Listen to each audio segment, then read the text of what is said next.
All right, get ready to dive deep into the world of natural stone with us today. We're going to unlock the secrets of picking the perfect material. Protecting it from everyday wear and tear. And yeah, even rescuing it from some really tough stains. So whether you're a DIY warrior or a seasoned pro, I guarantee you'll learn something new today.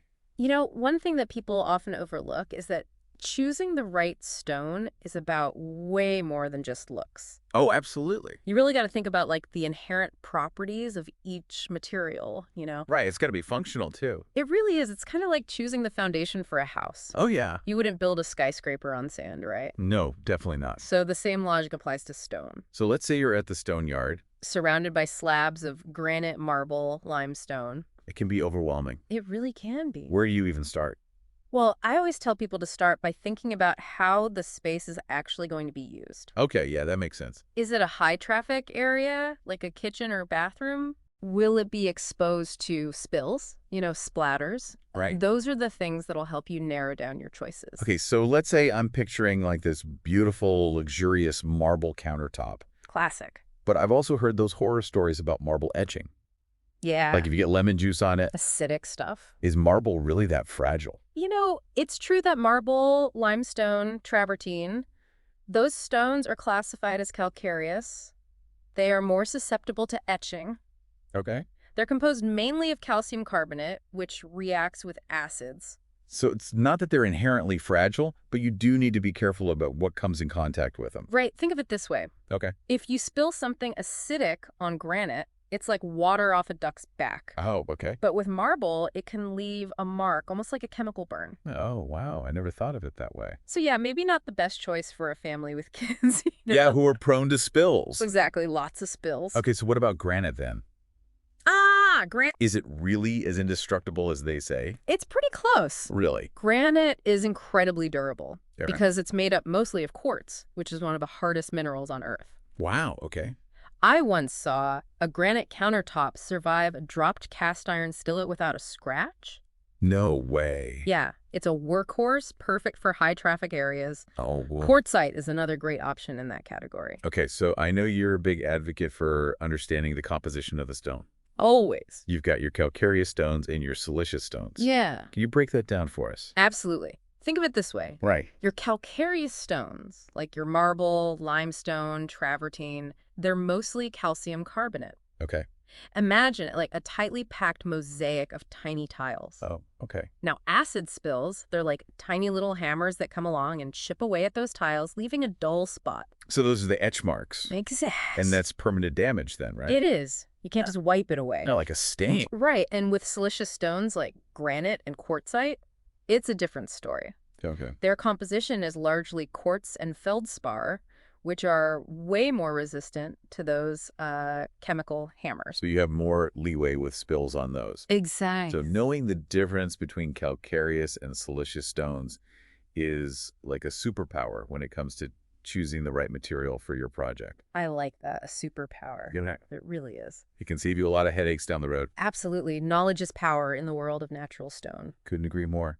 Okay, so we've chosen our perfect stone. We know how to pick them. We understand its properties, what it's made of. But even the toughest stone needs protection, right? They do This that. is where sealers come in. Absolutely. Right. Think of a sealer as like a raincoat for your stone. Okay. It helps to repel liquids and it prevents stains from penetrating the surface. Makes sense. But, it's not a magic force field. Right, right. I've heard people say, oh, I don't have to worry about spills. My countertop is sealed. But that's not entirely true, is it?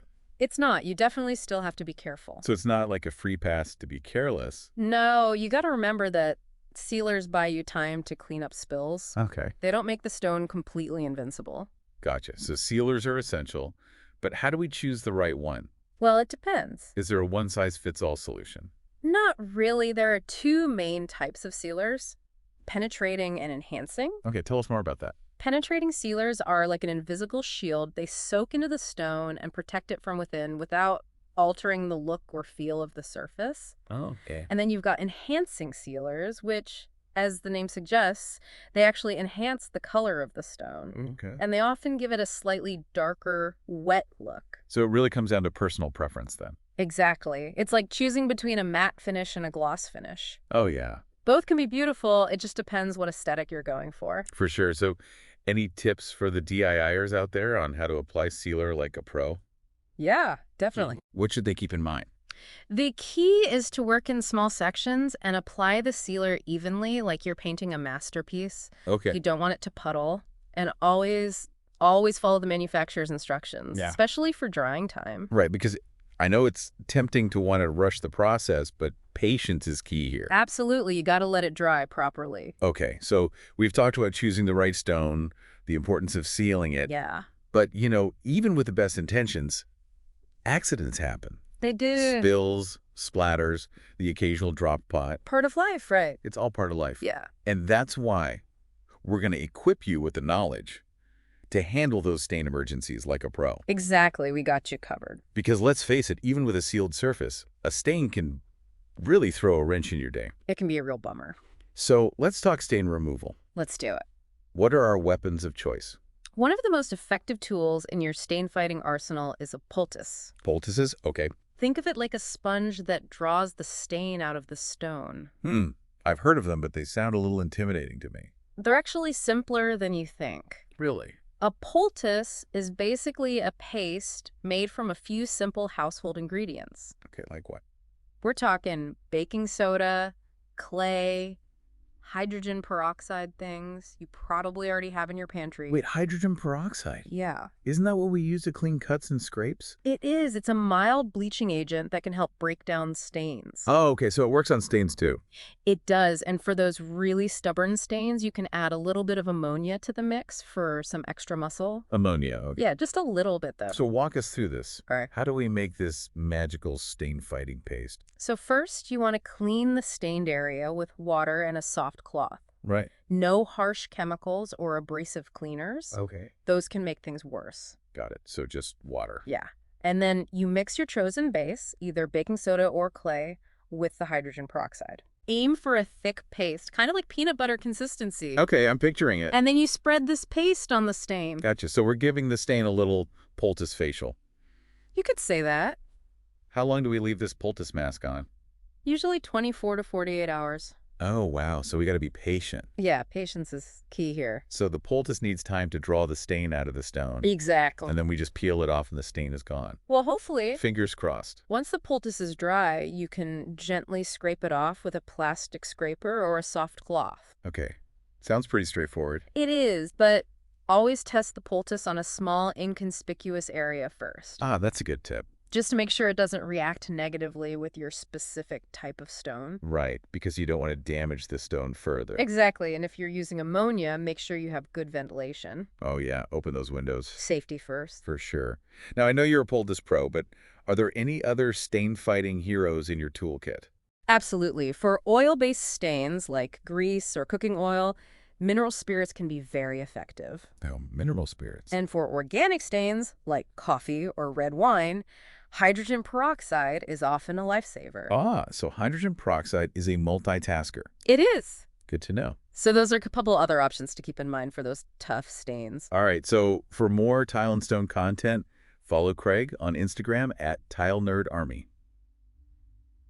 All right, we're back. Ready to wrap up our deep dive into the world of natural stone. It's amazing how much there is to know about these surfaces, huh? There really is. I feel like I've learned so much today. There's a science to it, an Yeah. art to it, Definitely. and even a little bit of detective work. Especially when it comes to stain removal. Oh, yeah. Stain removal can be tricky. But, the thing that's really struck me is that knowledge really is power when it comes to tile and stone. Absolutely. It's not just about picking a pretty surface. Right. It's about understanding what you're working with, Uh-huh. how to care for it properly, Right. and, how to troubleshoot when things go wrong. Because like any investment, your tile and stone surfaces, they deserve to be treated with respect They do. and a little bit of TLC. It all starts with that initial decision. Yeah. Choosing the right stone for the job. Right. Don't be afraid to ask questions. Oh, yeah. Do your research. Really think about how the space is going to be used. Yeah, think about your lifestyle. I've seen so many homeowners fall in love with a particular look, only to realize later that it wasn't the most practical choice for them. Right, like that stunning white marble might look amazing in a magazine, Yeah. but maybe not the best choice for a busy family kitchen. Especially with those red wine spills and tomato sauce platters. Happens all the time. Ah. All part of life. So as we wrap up, what's like the most important takeaway you want our listeners to remember? I'd say think beyond the surface. Oh, I like that. Consider the unique characteristics of your chosen material. Uh-huh. Arm yourself with the knowledge to protect it. And don't be afraid to roll up your sleeves and tackle those stain emergencies head on. Because with the right knowledge and a little bit of effort, your tile and stone surfaces can bring you a lifetime of beauty and enjoyment. That's the goal, right? Absolutely well said. So go forth, fellow tile nerds, and conquer your next project with confidence. Don't forget to leave us any questions in the comments. And share this deep dive with a fellow tile nerd. And for all your tile and stone needs, shop tilebar.com. Your one-stop shop for everything from stunning tiles to expert advice. Until next time, happy tiling.